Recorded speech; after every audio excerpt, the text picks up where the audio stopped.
दोस्तों, पिछली वीडियो में हमने बात किया था कि जो मासलेस फोटॉन होते हैं या फिर जो लाइट के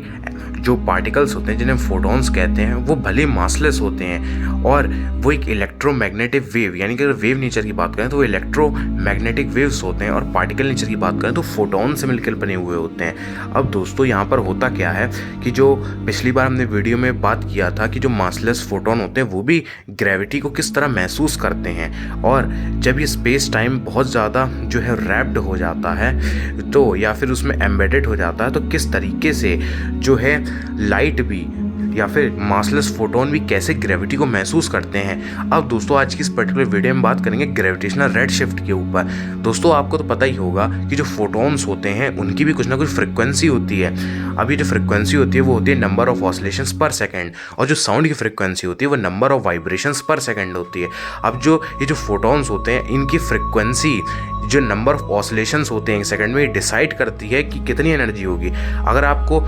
ये डाइजेस्ट करने में प्रॉब्लम हो रही है तो मैं आपको एक बात बता दूं, जैसे अगर आप एक रस्सी ले लें और रस्सी को आप कहीं बांध दें तो अगर आप रस्सी को बहुत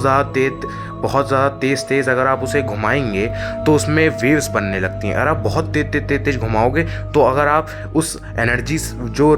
जो वेव्स जनरेट हुई हैं उस रस्सी के द्वारा अगर आप उसको जो है टच करोगे तो आपको आपके हाथ में चोट जैसी लगने लगेगी। तो वो क्या है, क्योंकि नंबर ऑफ ऑसिलेशंस आप बढ़ा रहे हो तो उसकी एनर्जी बढ़ रही है। ऐसी एक वेव की नंबर ऑफ ऑसिलेशंस पर सेकंड, या फिर बोला जाए एक वेव की फ्रिक्वेंसी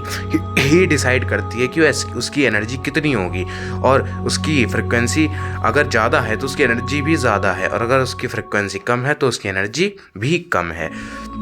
अब दोस्तों, होता क्या है कि जो लाइट है वो भी फोटॉन से मिलकर बनी हुई होती है, और इस फोटॉन की भी फ्रिक्वेंसी जो है वो लगातार चेंज होती रहती है मीडियम टू मीडियम। अब होता क्या है दोस्तों, जैसे कि अगर आपको कहीं सीढ़ियाँ चढ़नी है तो आप जब सीढ़ियाँ चढ़ रहे हो, बहुत सारी सीढ़ियाँ चढ़ रहे हो, तो आप देखते हो आपकी एनर्जी लॉस हो जाती है। ऐसे ही कहीं अगर स्पेस टाइम में कहीं बहुत ज़्यादा रैप्ड हो जाता है जब स्पेस टाइम, या फिर एक ब्लैक होल जिसकी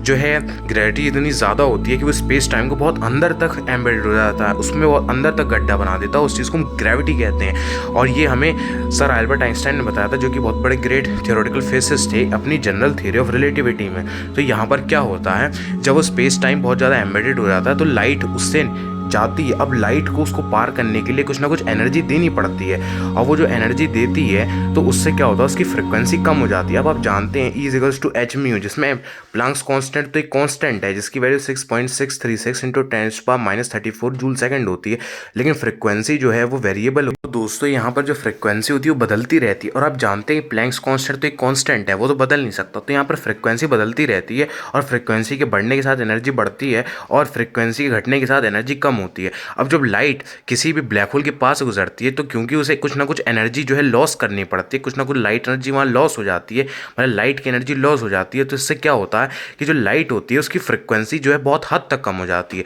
यानी कि अगर आप कहीं एक बहुत ज़्यादा स्ट्रॉन्ग ब्लैक होल है, अगर आपने किसी ब्लू लाइट को भेजा है, क्योंकि ब्लू लाइट की फ्रिक्वेंसी ज़्यादा होती है, तो अगर आप उसे दूसरी साइड से देखोगे तो वही ब्लू लाइट आपको रेड कलर की दिखेगी, क्योंकि वहाँ पर उसने फ्रिक्वेंसी जो है वो अपनी लॉस कर उसने वहाँ पर क्या किया, एनर्जी कम हो गई। वहाँ पर क्या हुआ, नंबर ऑफ ऑसिलेशंस पर सेकंड कम हो गए लाइट के, क्योंकि उसकी एनर्जी जो है और अगर हम E=h μ के हिसाब से देखें तो फ्रिक्वेंसी कम हो गई तो एनर्जी भी कम हो गई। इस वजह से आपको रेड कलर की दिखेगी क्योंकि उसकी फ्रिक्वेंसी कम हो गई। और इसी चीज़ को हम ग्रेविटेशनल रेड शिफ्ट कहते हैं, जिसमें लाइट एनर्जी जो होती है वो अपनी एनर्जी लॉस कर देती है जब वो कहीं हाई ग्रेविटी से गुजरती है,